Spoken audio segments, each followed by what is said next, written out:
chers amis internautes, si vous êtes toujours dans le coin, c'est que le FIC 2014 vous intéresse. Vous avez vu, je suis obligé d'élever la voix parce que le salon est très affluent, très bruyant, forcément, beaucoup d'effervescence. Un succès vraiment, je n'allais pas dire inattendu ou inespéré, on s'y attendait. La cybersécurité est au cœur de toutes les préoccupations. Et je remercie en tout cas sur ce segment Gérard Pêche de la société Wanted, qui est venu en compagnie de Lazaro Pejzakovic. Exact. Ça va, j'ai pas trop écorné le nom. Exact. Alors, nous nous intéressons dans ce petit sujet ensemble au thème des situations inattendues.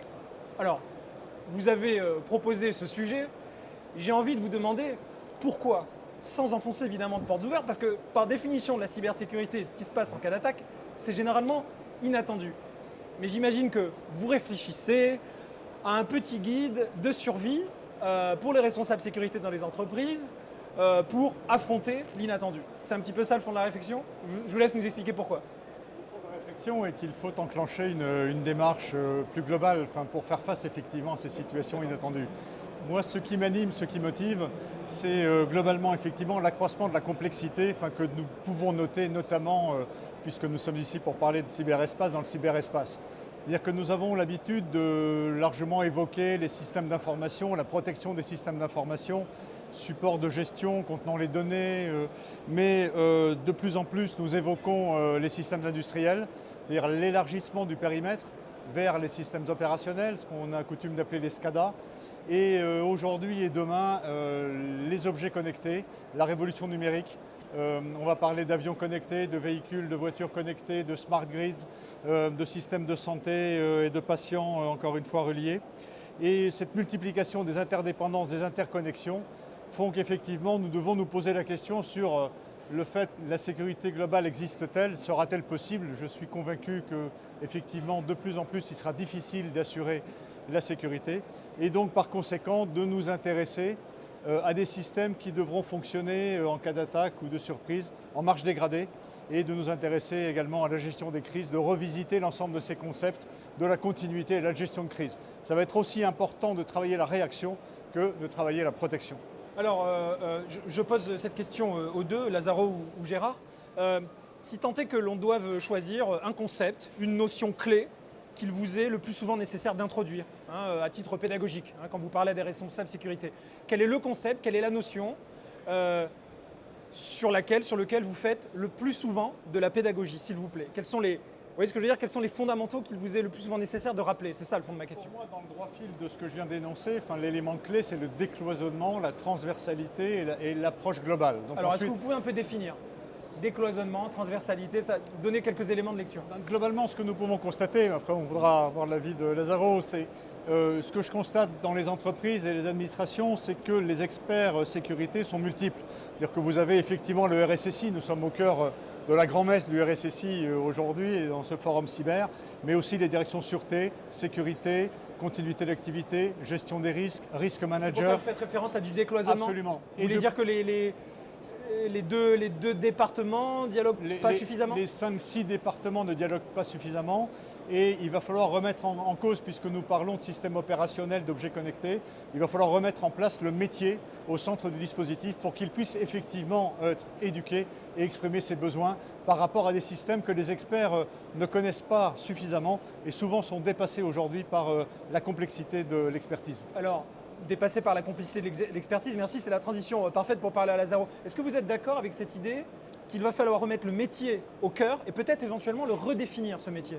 Moi, je suis d'accord qu'il faut mettre le métier au cœur parce que l'incident, c'est quelque chose qui a un impact métier. Occlusif, on a toujours eu une philosophie risque. Le risque, il est supporté par un métier, mais il est protégé pour beaucoup d'autres métiers.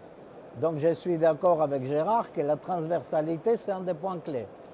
Maintenant, nous, à ce que nous sommes attachés ces derniers temps en tant que réflexion d'occlusif et en prenant l'ensemble des travaux qu'on a fait jusqu'à là, c'est que finalement, puisque la situation elle est imprévue, il n'y a rien de prévisible qu'on peut faire théoriquement.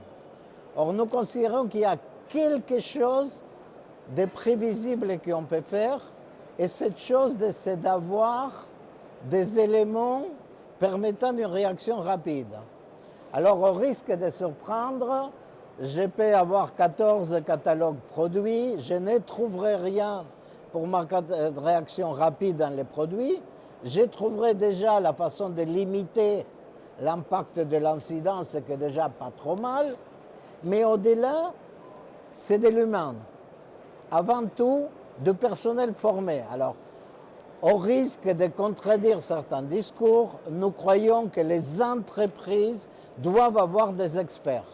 On ne peut pas se contenter uniquement, même si c'est nécessaire, d'avoir des experts fournis par des sociétés qui effectivement peuvent fournir un haut niveau d'expertise. Nous considérons que le niveau d'expertise que l'entreprise a besoin aujourd'hui en interne est bien plus important que ce qu'il avait avant. Et la raison première, c'est justement les caractères inattendus et les besoins de réponses rapides aux incidents qui parviennent déjà, mais qui vont se multiplier dans le futur. Alors, est-ce qu'on peut revenir sur cette idée dominante, qui est une sorte de consensus mou que j'entends souvent, malheureusement, qui est que, bah oui, c'était inattendu, donc une attaque inattendue par définition est imprévisible parce qu'elle fait peut-être appel à une approche technologique qu'on ne connaît pas encore, des failles qu'on n'a pas découvertes.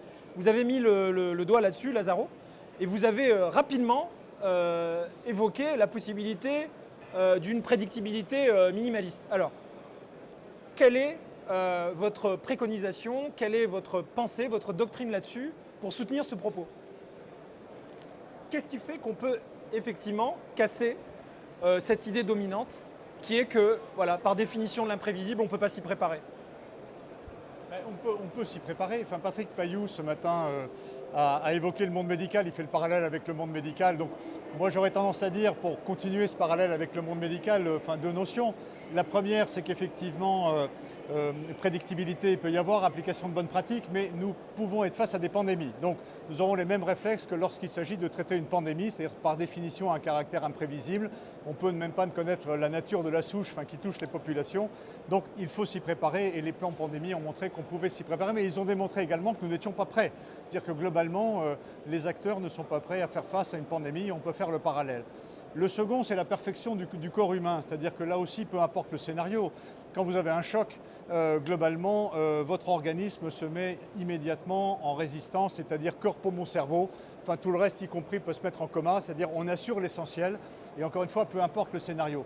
Donc, il n'est pas besoin de travailler la prédiction ou la prévisibilité. Je pense qu'il faut avoir les réflexes et avoir cette homogénéité, cette gouvernance qui permet effectivement, un, d'identifier quel est l'essentiel qu'il faut sauvegarder en amont, et deux, se mettre en état de éventuellement de coma. Avec votre permission, parce que je comprends le positionnement, oui. Mais le socle, qui est le socle de votre réflexion, mais Lazaro, c'est quand même un peu provocateur ce que vous avez dit, donc j'aimerais qu'on aille jusqu'au bout.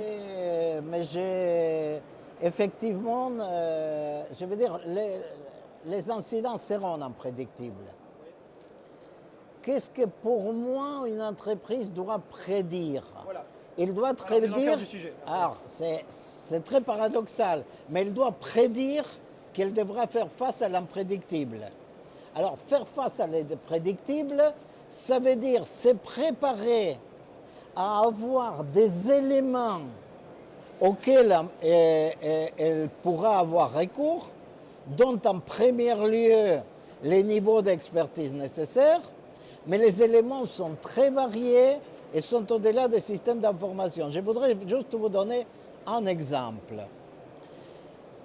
À l'époque du 11 septembre, puisque tout le monde l'évoque, le Crédit Lyonnais avait une filiale qui s'appelait CAR, qui avait ses locaux et même son data center dans les Twin Towers.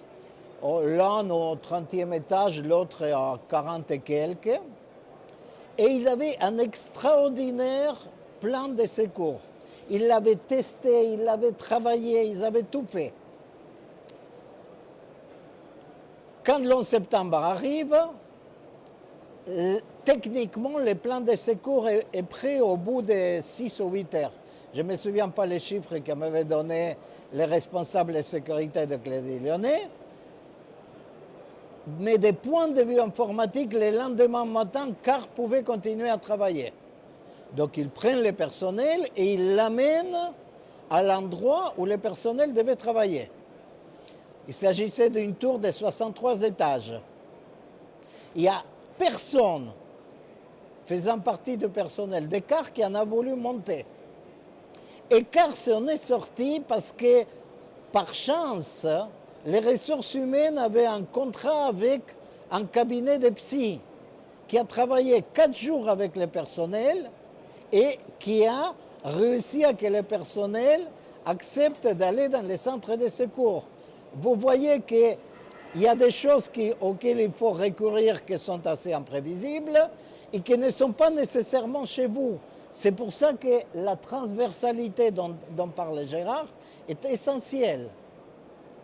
Et se préparer, enfin la réponse à votre question effectivement c'est anticiper, se préparer, c'est-à-dire créer un groupe robustesse, associer les différentes expertises et les métiers dont nous avons parlé et se préparer, multiplier les exercices, identifier les activités critiques et je dirais pour moi l'essentiel, enfin pour demain, c'est de remonter les signaux faibles, c'est-à-dire les événements anormaux, c'est comme le bagage abandonné dans le train, c'est remontez-moi les éléments qui effectivement pourrait donner à réfléchir sur une attaque. En conclusion, en synthèse, puisque ça n'est pas innocent ce qu'on est en train de faire là, nous sommes en train de parler au format talk show à l'attention d'une cible d'internautes qui ont peut-être envie d'aller un peu plus loin.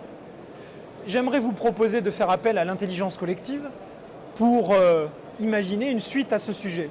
Parce que là, on ne fait pas qu'un plateau, ça a l'air d'un plateau, mais on est en train de planter une petite graine pour aller un peu plus loin ensemble. Bon, idéalement, ça serait quoi la suite? Je vous laisse proposer un sujet. Et nous, on s'engage à le produire avec les experts qui nous écoutent, qui voudraient peut-être vous rejoindre. Ça serait quoi la suite? Pour moi, ça sera la conclusion. J'ai initialisé une démarche, donc très concrètement, j'imagine de créer un think tank, j'espère pas un think tank de plus, mais que j'appellerais territoire de confiance. Donc l'idée, effectivement, dans cette idée de décloisonnement, c'est de décloisonner non seulement au sein de l'entreprise, mais aussi dans l'ensemble de la supply chain, c'est-à-dire sur un amont, un aval, entre public et privé, c'est-à-dire qu'il faut élargir le cercle d'action et de réflexion, de manière à échanger sur effectivement l'état de préparation dans lequel nous sommes et ce qu'il faudrait faire ensemble pour pouvoir effectivement réagir à un incident. Mon cher Gérard, votre think tank a un média. C'est TechTalk TV/cybersecurity, voilà, cybersecurity, parce que je me la pète, je le dis en anglais, mais vous avez compris, Bon, je vous invite avec Lazaro, tous les deux, et avec vos collègues et tous les référents de l'écosystème qui vous intéressent, à vous joindre à nous. Parce que ce qu'on fait là, c'est un marchepied avant d'aller un petit peu plus loin. Et puis, effectivement, favoriser cette nécessaire transversalité qui va commencer par l'échange, le dialogue, cette effervescence intellectuelle qui va nous permettre de voir émerger peut-être des bonnes pratiques, des idées, etc. Sur ces bonnes paroles qui sont le symbole même de notre approche collaborative, chers amis internautes, je vous incite à faire la même chose, nous proposer vos sujets et nous les pousserons, nous inviterons Gérard, nous inviterons Lazaro et les autres. À bientôt.